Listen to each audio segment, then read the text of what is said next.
पहले आपका शुक्रिया जिनका पीका एक्ट के ज़रिए गला घोंटा गया और ज़ुबान बंदी की कोशिश की गई और एक काला कानून बनाया गया जिसने आज़ादी इजहार पर पाबंदी लगाई। उसके बावजूद आप कोशिश करते हैं। आप आवाम की वो आंखें हैं और वो कान हैं जो वो सुनते हैं, जो उन तक पहुंचाते हैं, और जो देखते हैं जो उन तक पहुंचाते हैं। और इस तारीख दौर के अंदर भी किसी हद तक एक उम्मीद की किरण और आगही और बसीरत का एक चिराग रोशन रहता है। देखें, आज जो कुछ यहाँ हुआ ये पाकिस्तान की तारीख का स्याह तरीन दिन था, जहाँ एक ऐसी तरमीम 27वीं तरमीम के नाम पर पेश की गई जिसके ऊपर कोई कंसेंसस नहीं था, जो इंतहाई उजलत में की गई। और जल्दबाजी कहते हैं कार शैतान होता है। कोई इनको अपने ऊपर एतमाद नहीं था, घबराए हुए थे, खौफजदा थे, इनके पास बंदे पूरे नहीं थे। 26वीं आईनी तरमीम की तरह इन्होंने आज भी लोगों को ख़रीदा और उनसे वोट लिए। ऐसी आईनी तरमीम क्या आइन के मुत्तफ़िका होने को अंडर क्वेश्चन ही लेके आती? कौन कह सकता है कि यह आइन 26वीं और 27वीं आईनी तरमीम के बाद पाकिस्तान के अवाम का मुत्तफ़िका आइन है?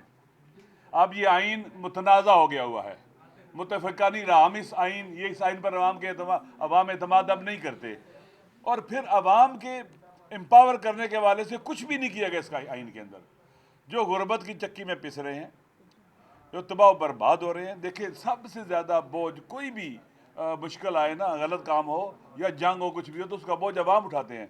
महंगाई का बोझ अवाम उठाते हैं, नामनी का बोझ अवाम उठाते हैं। इसी तरह से जो भी मुश्किल, जंग अगर हो जाए उसका बोझ भी अवाम उठाते हैं। हर चीज़ का बराह रास्त बोझ अवाम पर आता है। और अवाम पाकिस्तान में इस वक्त उनकी आवाज़ कोई सुनता ही नहीं है, वो इररेलीवेंट हो चुके हुए हैं। और हमारा जो आइन और दस्तूर जो 73 में लिखा गया, अवाम के ज़रिए हुकूमत बनेगी, अवाम के ज़रिए इलेक्टेड लोग आएंगे और हुकूमत बनाएंगे।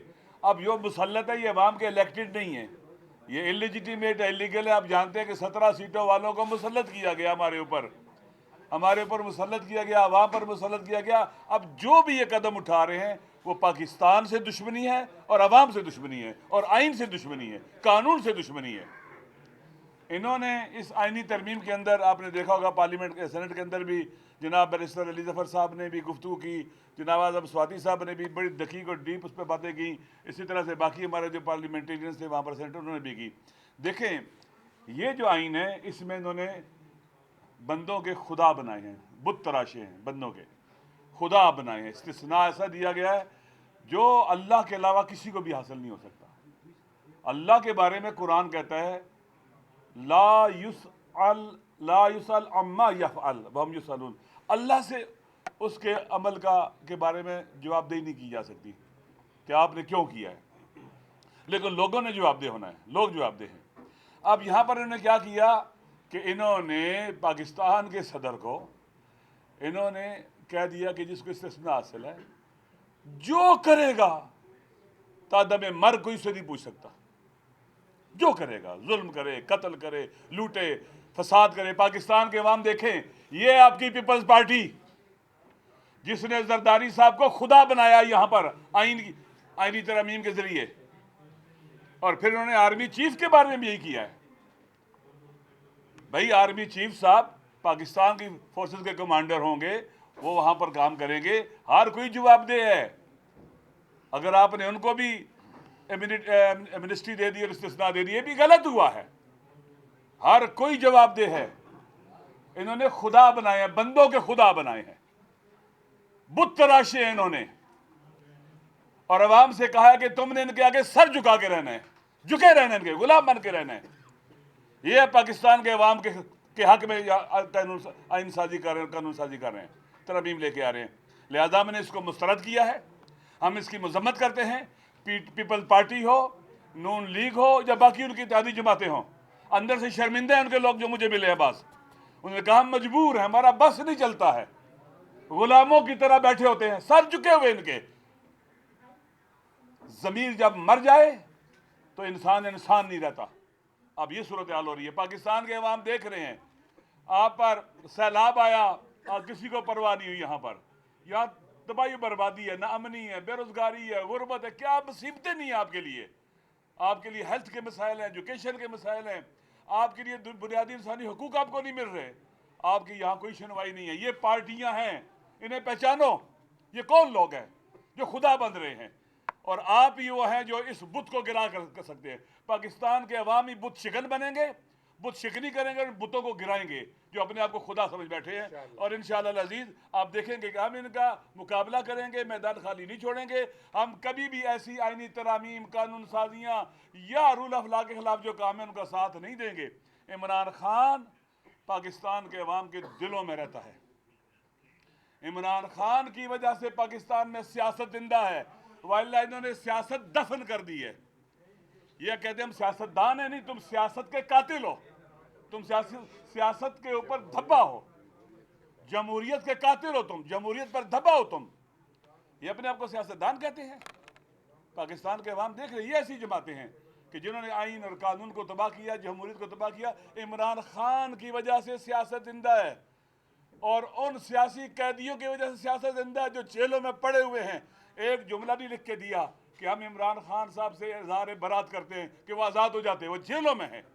हमारा सलाम हो उन सियासी कैदियों पर जो सियासी जिंदगी के माथे पर ताज हैं, झूमर हैं, वो जो जेलों में है। वो जो डॉक्टर यास्मीन राशिद है, उमर सरफराज चीमा है, महमूद रशीद हैं, और इसी तरह जी एजाज चौधरी साहब है, जिनको देखे जेली मुकदमों में नायल किया गया। हमारा भाई साहबजादा हामिद रजा, वो उसका बोलना इनको तकलीफ देता था। शाह महमूद कुरैशी साहब बुजुर्ग आदमी हैं, कितनी मुद्दों से जेल में डाला हुआ इन्होंने।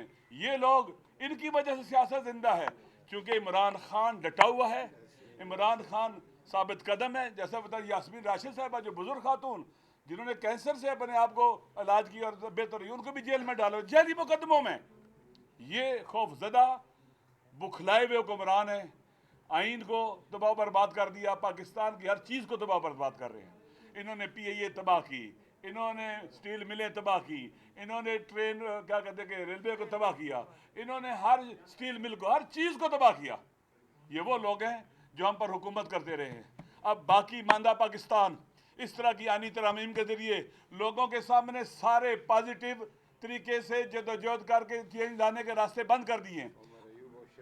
उमर अयूब साहब को देख रहे, शिबली फराज साहब जेली मुकदमों में उनको नायल करके जेलों में डाला है और सजाएं दी उनको। देखें, इस तरह के तरीकों से आपने जमहूरी और अवामी रास्ते जो लीगल और आईनी होते हैं वो बंद कर दिए। ना आप इलेक्शन कमीशन के लिए चेंज ला सकते हैं, आपका अदलिया वाला सुतून गिर चुका है, ना अदलिया से आपको रिलीफ मिल सकता है, ना पार्लियामेंट से आप चेंज ला सकते हैं। सारे रास्ते बंद हो गए हैं अवाम के सामने। पाकिस्तान के अवाम बलूचिस्तान से लेकर सिंध से लेकर पंजाब और इसी तरह से KPK, गिलगित बल्तिस्तान और बाकी रियासत कश्मीर, आप सबको जान लेना चाहिए कि आप पर ऐसे लोग मुसल्लत हो गए हैं जो हर चीज़ तबाह कर देंगे, अपने छोटे छोटे मफादात की खातिर पाकिस्तान को डुबो देंगे। अब आप सबकी जिम्मेदारी है, हम सब की जिम्मेदारी है कि हम उठें और इन बुतों को तोड़ें, बुत शिकनी करें और इंशाअल्लाह वतन को आज़ाद करें, आइन को आज़ाद करें, कानून को आज़ाद करें और एक आज़ाद वतन की बुनियाद रखें। मौलाना फजल रहमान साहब और JVI का, उन्होंने भी हमारे साथ इसका बाइकाट किया है, इसको वोट नहीं किया है, हम उनका भी शुक्रिया अदा करते हैं। PTI के जो सीनेटर खड़े रहे सारे, इनका भी शुक्रिया अदा करते हैं कि इन्होंने बाकायदा जवा मर्दी का सबूत दिया, बगैर किसी खौफ व ख़तर के मैदान में साबित कदम रहे और सेनेट के अंदर भी इजहार किया, एहतजाज किया अपने इरादे का। और इंशाअल्लाह हम इसी तरह इकट्ठे रहेंगे और इस अवाम के हुकूक की जंग में मैदान में हाजिर रहेंगे। हम अपने पाकिस्तान के अवाम से वादा करते हैं कि हम कभी आपको तनहा नहीं छोड़ेंगे, लेकिन ये जहन में रख लें, अगर अवाम साथ ना दें तो तख्त पर फिरौन बैठ जाता है और मूसा को शहर से निकलना पड़ता है। अगर अवाम साथ ना दे, इब्राहिम को मिन जदीक में डालते हैं और नमरूद तख्त पर होता है। अगर अवाम साथ ना दे तो हुसैन का सर काट के नेज़े पे मौला हुसैन का डालते हैं और यजीद तख्त पर बैठता है। अवाम का साथ दे